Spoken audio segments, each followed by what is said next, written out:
हिंसा अराजकता के वो रास्ते खोज रहे हैं, समाज को गलत राह पर घसीटने के लिए भांति भांति के दांव कर रहे हैं।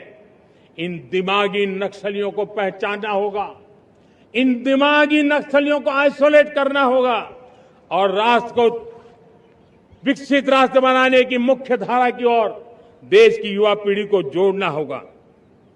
मेरे प्यारे देशवासियों, सुरक्षित भारत बनाना हम सबका दायित्व है। ప్రధాని నరేంద్ర మోడీ 2026 స్వతంత్ర దినోత్సవం ప్రసంగంలో ఉపయోగించిన పదం దిమాగి నక్సల్స్ అనగా ఆలోచన పరంగా లేదా సిద్ధాంతపరంగా నక్సల్స్ అని అర్థం.